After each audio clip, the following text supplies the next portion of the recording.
what was the Bumble celibacy controversy all about? Why did Bumble, a very popular dating app, suddenly issue an apology following a series of advertisements about celibacy? Today, we're going to take a dive into this controversy and discuss how it reveals what I think is somewhat a pivotal moment in our culture when it comes to dating and marriage and sex. Even if you're not someone who uses dating apps, or even if you're married, it's an interesting moment, I think, in our culture. So let's talk about this scandal. You may have heard about this scandal, but let's break down what happened first, and then we can get into some of the commentary of it. So Bumble, as you probably know, is a very popular dating app that is known for giving women the exclusive control of the situation. They give women the power to make the first move. I've never used Bumble. I don't even think I ever used dating apps. Maybe I used a dating app once years ago, but I think the way that Bumble works, and if you are someone who has used Bumble, you can confirm in the comment section. You can either swipe right or left or indicate that you like somebody, but the woman is the only one who can make the first move. She's the only one who can reach out and send the first message to initiate contact. And so that's what Bumble is known for. That's what makes it supposedly stand out above all the other dating apps. And this was considered like a very revolutionary, you go girl type of thing that set it apart from Tinder and whatever other apps there are. But Bumble issued an ad campaign recently that appeared to mock the concepts of celibacy and abstinence as viable long-term dating strategies. So they posted a couple of billboards that made some clear digs at people who are saving sex either for marriage or who just aren't choosing to have sex right now. And they took a couple of digs at the idea that women would wait until marriage, or at least not hook up with a guy until they're in a committed relationship with a man. So let's take a look at what these billboards look like. So this person on X, their handle is I pee in the bath. I don't know, just some random person on X, says, "This is so revolting, it's beyond words. Delete Bumble and never use it." So let's take a look at this first billboard. It says, "Thou shalt not give up on dating and become a nun." And it's a picture of this stylish girl walking in the city. And then under it, it says, "Introducing the new Bumble, download on whatever app store." The next billboard says, "You know full well a vow of celibacy is not the answer." Again, you have a picture of a girl with really short hair, like a shaved head, and she's smiling with like these red sunglasses on. "Introducing the new Bumble." Right. So that's what these ads are all about. Another one that I don't have a picture of, it says, "A vow of celibacy is not the answer." So in all of these ads, they're making it sound like celibacy is the worst idea, and they're kind of mocking people who are choosing to not have sex right now. The backlash was swift and significant, as you can imagine. Many users took to social media to express their discontent, and they said the campaign was far from empowering. And in fact, they said it was actually quite insulting and offensive, and it was used as a way to shame people who were trying to navigate the dating scene a certain way, which is without having sex, especially casual sex. Criticism was particularly vocal from a lot of women who felt that the ads undermined their choices and demeaned their decisions regarding sexuality and dating, and the dating pool right now. So many women got online to bash Bumble and let them know that it's offensive to talk to their female customers like this. And it's offensive to say abstinence is a bad idea. And they got online and tagged Bumble and wrote all these things about how it's insulting to women by basically admitting that Bumble is profiting off of the concept of women having casual sex. They're profiting off of women opening their legs to men. And so this became a really big thing online. TikTok, Twitter, Instagram, Facebook, just all of these social media platforms were blowing up with all these people who were really upset about the ads that came out from Bumble. But before we go deeper into the controversial taglines, I want to tell you about The Shift, my women's health group hosted on Mighty Networks. Every month we do some new health and nutrition challenge. And in the month of June, we are doing a summer fitness challenge. It's all about body weight workouts. So you're going to get 2 live workouts every week. You're also going to get 3 workout programs that I write for you every week. And we're going to be going through this whole program together as a group. We also have a ton of webinars, interviews, exclusive content, a lot of interviews with experts, some holistic OBGYNs, holistic practitioners, nutritionists, just a lot of information in there on healthy hormones, weight loss, stress management, anything related to health and wellness. The Shift is all about. So go to the show notes, click the link in the description, and join the Shift. It's a very, very affordable price. It costs like 2 lattes a month to be a part of. And we're always running promotions in there. We have weight loss programs, and we have almost 1,000 women in the group right now. And everyone's on a little bit of a different journey. Some are there to lose weight. Some are there to balance their hormones. Some are there to take care of their postpartum phase. So join us. It's a really good time to join because June is going to be a fun month. Okay, back to Bumble. These controversial taglines were featured in both commercials and in billboards, and they were apparently a part of some sort of broader transformation that Bumble was trying to intentionally make. So apparently in February, they announced that they were trying to rejuvenate the platform and result in increased user engagement. And this plan included significant operational changes, apparently, such as the reduction of 350 staff members. That's a really big round of layoffs. So it sounds like things were not going so well for Bumble, and they were trying this new sort of campaign to revive the brand, right? And they wanted this campaign to better align with the company's strategic goals and enhance financial efficacy. But of course, as all of this unfolded, the mix of responses that emerged online indicated that maybe it was not the best move for Bumble to go down this road. Again, people were saying it's insulting and belittling. And it's interesting because a lot of the commentary on this is that it undermines women's choice. Right. And people said it was a poor attempt at humor, and it was particularly insulting to women who were choosing to not have sex. This is really interesting because if you look at the women who are issuing these responses online to Bumble, there is no particular political aisle that they're coming from. You have women who are liberal feminists, just as much as women who are on the right, as much as women who are sort of in the center. All these women were coming forward to say that they did not appreciate Bumble mocking them for choosing to not have sex with men. Because if you notice in the billboards, like all of the messages about celibacy is stupid, don't do it, it was all basically geared towards women, And so you're not really going to have billboards of Bumble telling men to reject celibacy, because in Bumble's mind, they're not even trying to reject having sex. They're not even trying to reject having sex. They're not even trying to be celibate. So it's interesting because a lot of women that you wouldn't expect who would be supportive of celibacy are coming forward to bash Bumble over these billboards. You look at a lot of these women. These are women who grew up in basically like the Sex and the City era. These are a lot of women who went to college or who were young adults during the height of hookup culture. And these are the kind of women who support a woman's, quote, right to choose when it comes to abortion, and they're pro-abortion. And yet these are all the women that are coming forward now to say that it is insulting and belittling to mock women who are trying to be celibate.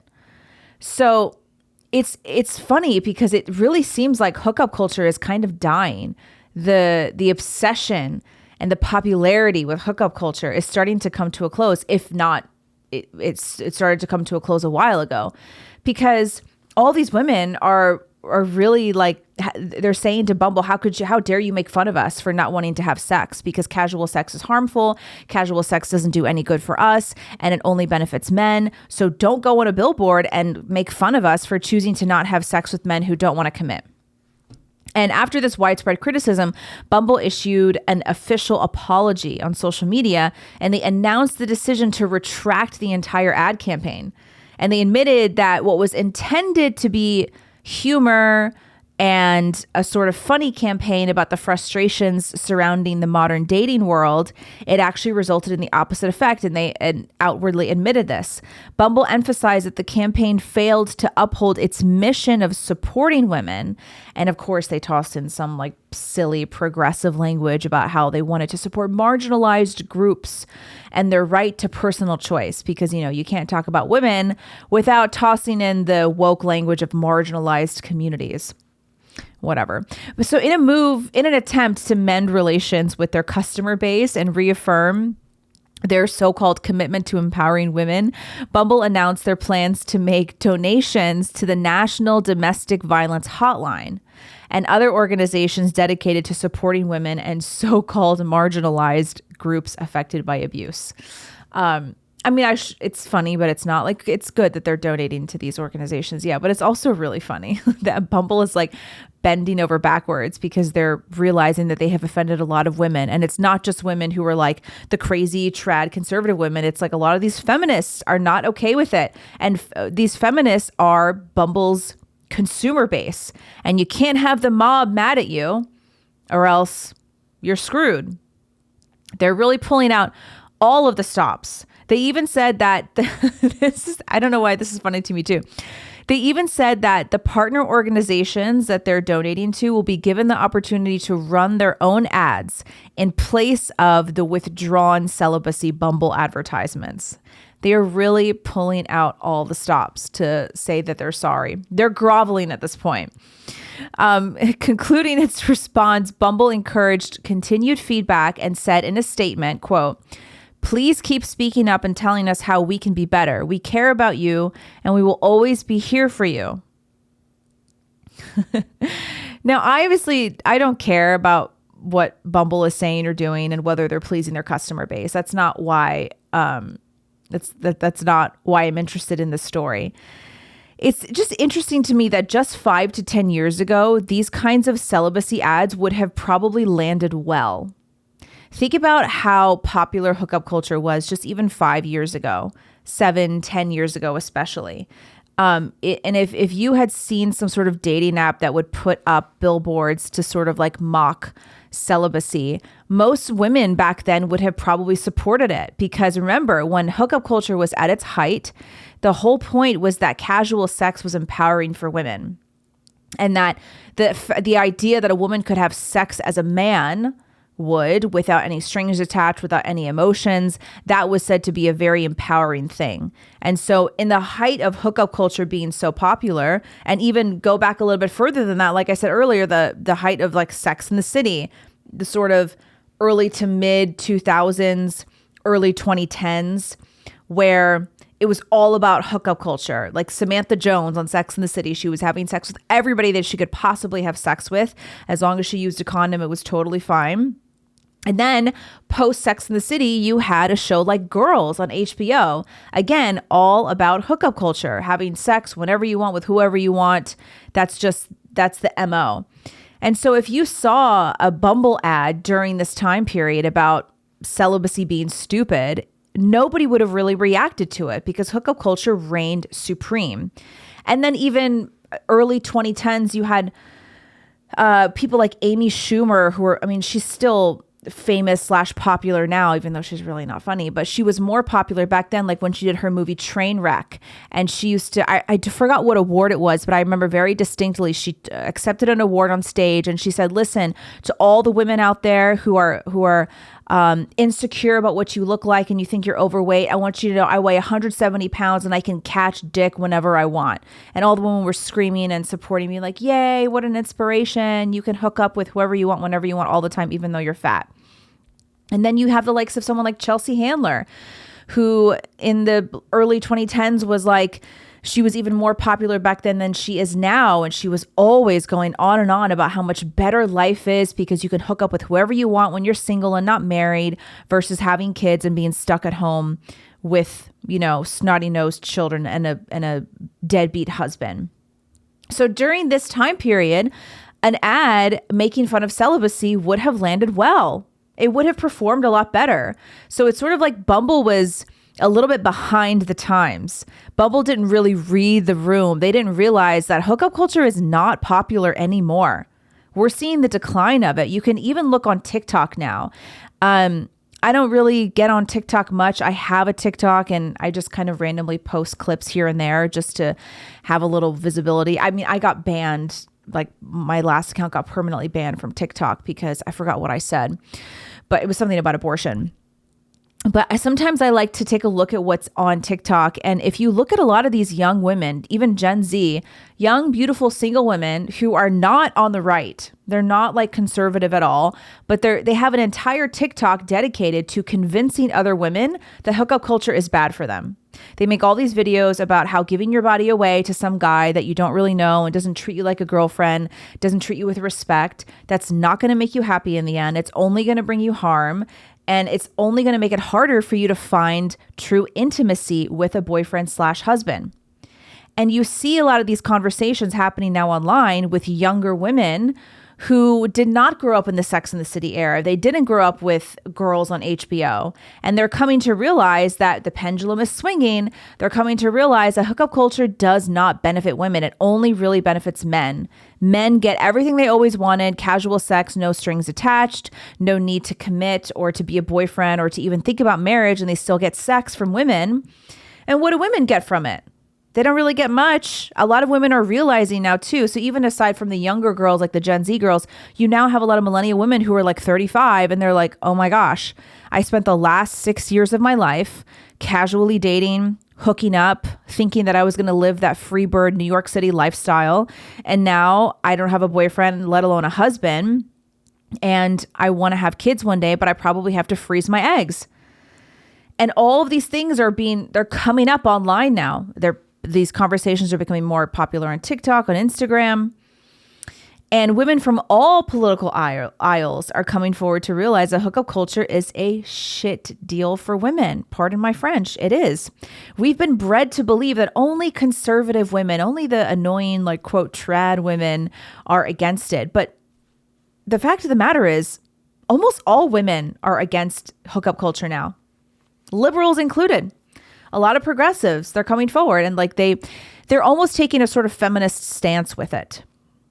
Right. And, you know, I think it was maybe 1 or 2 episodes ago, 3 episodes ago, I covered the New York Times article about sexless marriages. And in that article, they talked about this trend on TikTok called boy sober.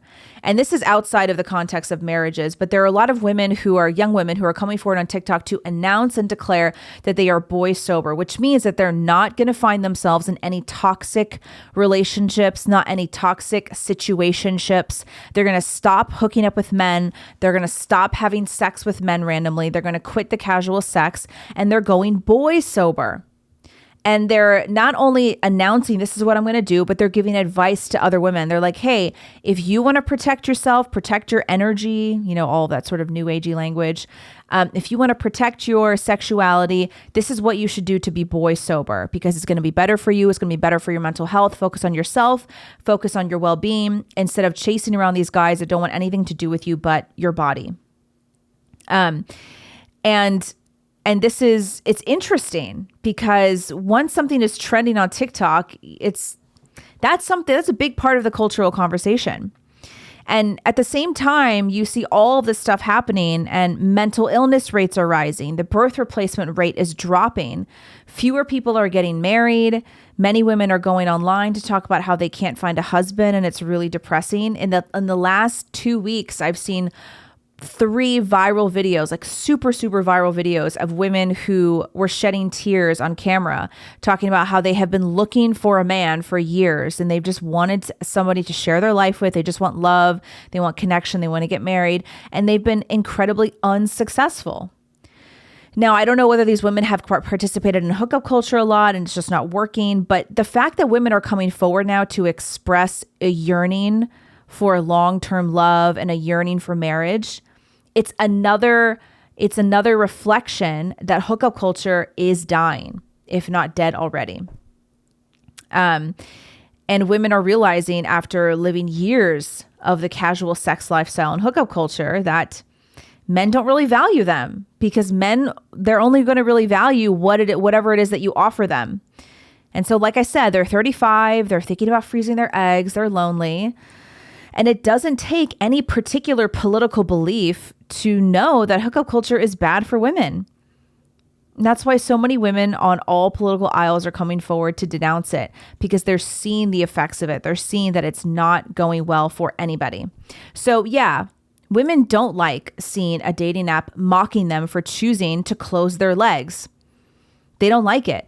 And instead, we're now in a very heightened consumer state where we see these greedy corporations and companies that are always pushing bad things for women. Like, look at these media companies. How long have they been pushing fat acceptance and body positivity? Meanwhile, their editors are skinny, size 2, they eat kale salads, they go to Barry's boot camp, they run marathons. They would never be a size 8, let alone a size 16 in their wildest dreams, but they're producing and writing all this content about how you should be fat and obese because it's very empowering for you.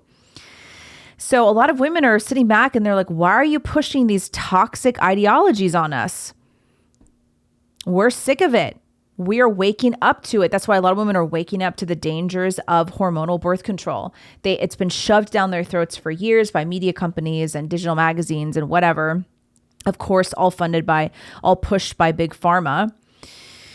And a lot of women are realizing that all of these are just crappy deals for women, including hookup culture. So you can take the religious component out of it if you want, which,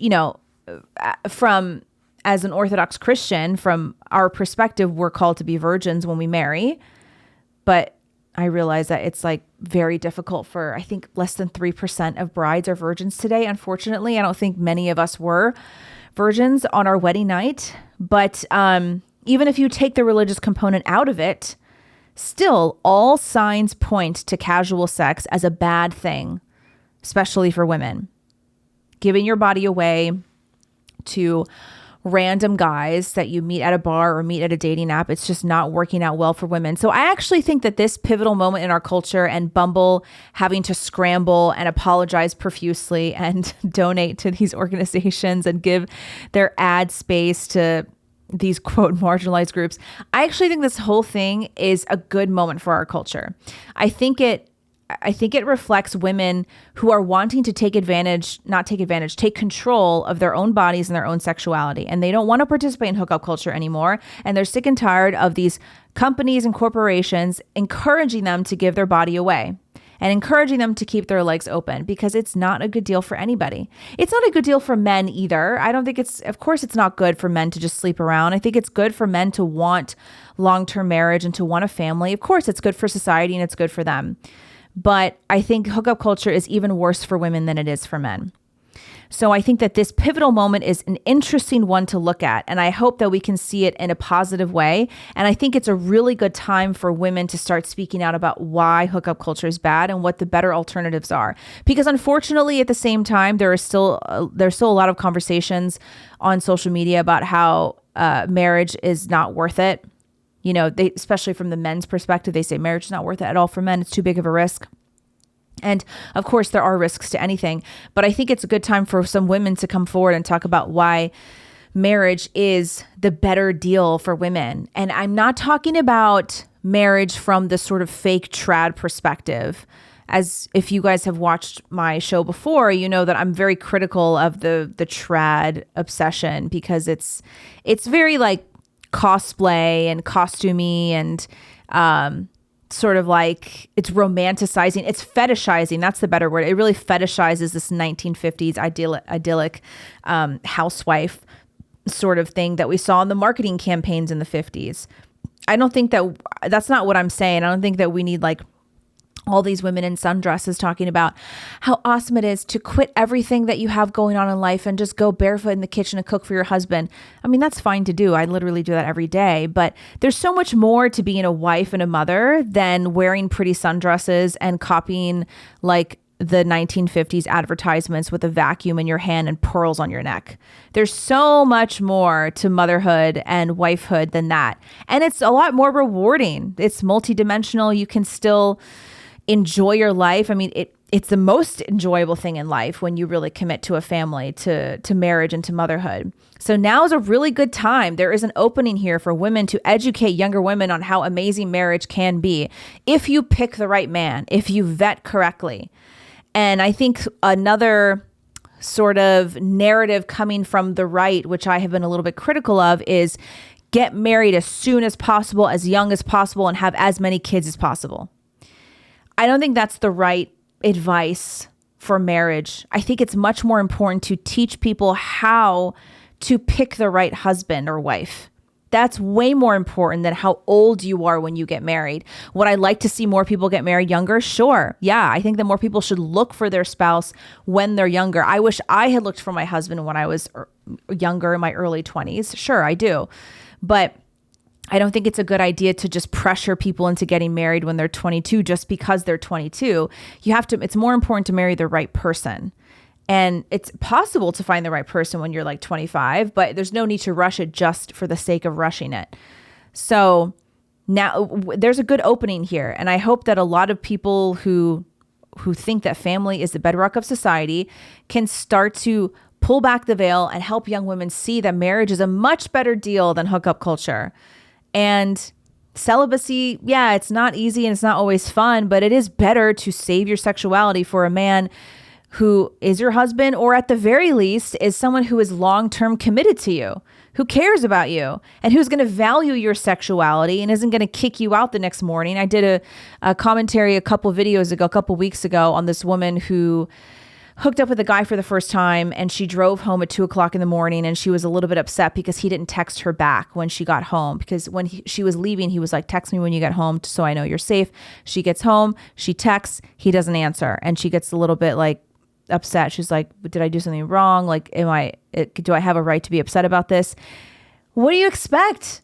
You went on like 3 dates with a guy. You have sex with him.